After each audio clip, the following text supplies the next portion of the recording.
SLBC టన్నెల్లో చిక్కుకున్న 8 మంది కార్మికుల ప్రాణాలపై అధికారులు ఆశలు వదులుకున్నారు. వాళ్ళంతా టీబీఎం మిషన్ చుట్టూ బురదలో కోరుకుపోయి చనిపోవచ్చని భావిస్తున్నారు. నిన్న ఆర్మీ రెస్క్యూ టీం టన్నెల్ చివరి వరకు వెళ్లి చూడగా ప్రమాద స్థలంలో మట్టి, బురద తప్ప మనుషుల జాడ కనిపించలేదు. అక్కడ అత్యంత భయానక పరిస్థితులు ఉన్నట్లు తెలిపారు. చిత్రాలు తొలగిస్తే టన్నెల్ మళ్లీ కూలే ప్రమాదం ఉందంటున్నారు. వేములవాడ రాజులను దర్శించుకుంటే ఎన్నికల్లో ఓడిపోతారని గతంలో ఆంధ్ర పాలకులు తప్పుడు ప్రచారం చేశారని ఎమ్మెల్సీ కవిత మండిపడ్డారు. శివరాత్రి సందర్భంగా రాజులను దర్శించుకున్న అనంతరం మాట్లాడుతూ ఆంధ్ర పాలకులు ఉన్నప్పుడు దేవుళ్లను కూడా అప్రతిష్టపాలు చేశారని, కానీ కేసీఆర్ ప్రభుత్వం ఏర్పడ్డాక రాజన్నపేట జిల్లాను ఏర్పాటు చేశారన్నారు. ఆలయ అభివృద్ధి కోసం బీఆర్ఎస్ సర్కార్ 250 కోట్లకు పైగా ఖర్చు చేసిందని గుర్తు చేశారు. నటుడు పోసానిది అక్రమ అరెస్ట్ అని వైసీపీ ఆరోపించింది. చంద్రబాబు, లోకేష్, పవన్ ను ప్రశ్నించినందుకే కక్ష సాధిస్తూ కేసులు పెట్టారని మండిపడింది. పోసానికి ఆరోగ్యం బాగాలని ఆయన వారి చెబుతున్నా దురుసుగా ప్రవర్తిస్తూ ఆయన నివాసం నుంచి ఏపీ పోలీసులు తీసుకెళ్లినట్టు ట్వీట్ చేసింది. ఇలా ఇంకెంతకాలం కక్ష సాధింపు రాజకీయాలు చేస్తావు బాబు అంటూ మండిపడ్డారు. అయితే మరోవైపు జగన్ కళ్ళలో ఆనందం కోసం అధికార మదంతో ఉచ్చని చాలు మరిచి ప్రవర్తించిన పోసాని కృష్ణమురళిని పోలీసులు అరెస్ట్ చేశారని టీడీపీ ట్వీట్ చేసింది. బూతుల పోసాని పాపం పండింది అంటూ గతంలో ఆయన పవన్ కళ్యాణ్ పై పరుష పదజాలంతో విరుచుకుపడిన వీడియోను షేర్ చేసింది.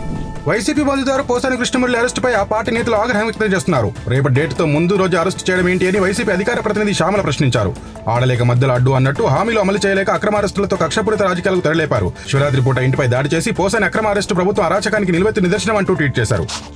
గుంటూరులో పట్టభద్రుల ఎమ్మెల్సీ ఎన్నికల పోలింగ్ వేళ వివాదం నెలకొంది. నగరంలోని పాలిటెక్నిక్ కాలేజ్ వద్ద పీడీఎఫ్ అభ్యర్థి లక్ష్మణరావు తరపున టెంట్ ఏర్పాటు చేసి ఆయనకు ఓటేయాలని పోస్టర్లు అంటించారని టీడీపీ శ్రేణులు ఆందోళన దిగాయి. పోలింగ్ కేంద్రం వద్ద పీడీఎఫ్ చర్యలు ఎన్నికల నిబంధనలు ఉల్లంఘించేలా ఉన్నాయని ఆగ్రహం వ్యక్తం చేశాయి. అనంతరం టీడీపీ నేతలు పోలింగ్ ఆఫీసర్ ని వెంట తీసుకుని వెళ్లి పోస్టర్లను తొలగించారు. వల్లభాయ్ పటేల్ మాదిరి కేంద్ర మంత్రి అమిత్ షా దేశాన్ని ఏకం చేస్తున్నారని సద్గురు అన్నారు. ఈషా ఫౌండేషన్ శివరాత్రి వేడుకలకు అమిత్ షా హాజరైన సందర్భంగా సద్గురు ఈ వ్యాఖ్యలు చేశారు. గత ప్రభుత్వ చారిత్రక తప్పిదాలను సరిచేస్తూ కాశ్మీర్ ని పూర్తిగా దేశంలో విలీనం చేశారని కొనియాడారు. గతంలో లేకోసారి ఎక్కడో చోట బాంబు దాడులు జరిగేవని, ఈ 10 ఏళ్లలో అవేమీ లేవన్నారు. కాగా ఆ సమయంలో కర్ణాటక డిప్యూటీ సీఎం శివకుమార్ అక్కడే ఉండడం గమనార్హం.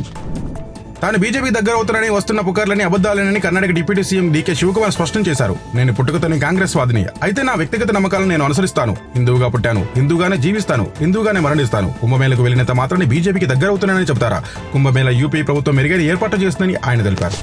మహాకుంభమేళ ముగిసిన ప్రయాగరాజ్ లో భక్తుల రద్దీ కొనసాగుతోంది. మహాశివరాత్రిని పురస్కరించుకుని త్రివేణి సంగమంలో పుణ్యస్నానాలు చేసేందుకు వివిధ ప్రాంతాల నుంచి తరలి వెళ్లారు. దీంతో సంగమం ప్రాంతాల్లోని పలు సెక్టార్లలో భక్తులు కనిపిస్తున్నారు. నిన్నటితో కుంభమేళ ముగియగా 45 రోజుల్లో 66.21 కోట్ల మంది పుణ్యస్నానాలు చేసినట్టు యూపీ ప్రభుత్వం ప్రకటించింది. ఎస్ఎల్బీసీ టన్నెల్లో కార్మికులు చిక్కుకుంటే సీఎం రేవంత్ రెడ్డి ఎన్నికల ప్రచారంలో మునిగిపోయారని హరీష్ రావు విమర్శించారు. ఇప్పటి వరకు రెస్క్యూ పనులు మొదలు పెట్టలేదన్నారు. ఎస్ఎల్బీసీ వద్దకు వెళ్లే ముందు మీడియాతో మాట్లాడుతూ ప్రభుత్వ వైఫల్యాన్ని కప్పిపుచ్చుకునేందుకే బీఆర్ఎస్ ను విమర్శిస్తున్నారని ఆయన అన్నారు. ఎస్ఎల్బీసీ ప్రాజెక్టు కోసం కాంగ్రెస్ హయాంలో 3,300 కోట్లు ఖర్చు చేస్తే మా హయాంలో 3,900 కోట్ల పనులు చేశామని ఆయన పేర్కొన్నారు. కేపీహెచ్బీ మెట్రో స్టేషన్ వద్ద కారు TS15 FF7542 బీభత్సం సృష్టించింది. మధ్యమత్తులో ఉన్న డ్రైవర్ అతివేగంగా వచ్చి మెట్రో పిల్లర్ 756ను ఢీకొట్టడమే కాకుండా ముందు వెళ్తున్న మరో కారును ఢీకొట్టాడు. కారులో ప్రయాణిస్తున్న 5గురికి గాయాలు కాగా చికిత్స నిమిత్తం పటాచరులోని ప్రభుత్వ ఆసుపత్రికి తరలించారు. కారులో ఉన్నవారు తాగినట్లు గుర్తించారు. కేసు నమోదు చేసుకున్న పోలీసులు దర్యాప్తు చేస్తున్నారు. ప్రభుత్వ ప్రైవేట్ రవాణా వాహనాలకు లొకేషన్ ట్రేసింగ్ డివైస్లను తప్పనిసరిగా అమర్చాలని తెలంగాణ రాష్ట్ర ప్రభుత్వం నిర్ణయించింది. ప్రయాణికుల భద్రత కోసం పబ్లిక్ ట్రాన్స్పోర్ట్, గూడ్స్ వెహికల్స్ కి ఈ రూల్ ని తీసుకురానుంది. దీనిపై అనుమతి కోసం కేంద్రానికి లేఖ రాసింది. కేంద్రం అనుమతిస్తే దేశంలోని తొలిసారిగా తెలంగాణలో ఇది అమలు కానుంది. ఈ రూల్ ని పాటించకపోతే వాహనాలు సీజ్ చేసి కేసులు నమోదు చేస్తారు. తెలంగాణలో రానున్న 5 రోజులు ఎండలు దంచుకొడతాయని వాతావరణ శాఖ హెచ్చరించింది.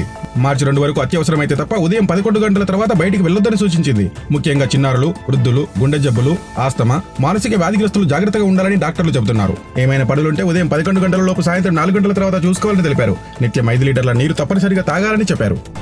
కొన్ని రోజులుగా పెరుగుతూ పోతున్న బంగారు ధరలు ఈ రోజు తగ్గి కాస్త ఉపశమనం ఇచ్చాయి. హైదరాబాద్ బులియన్ మార్కెట్లో 22 క్యారెట్ల 10 గ్రాముల గోల్డ్ రేటు 400 రూపాయలు తగ్గి 80,100కు చేరింది.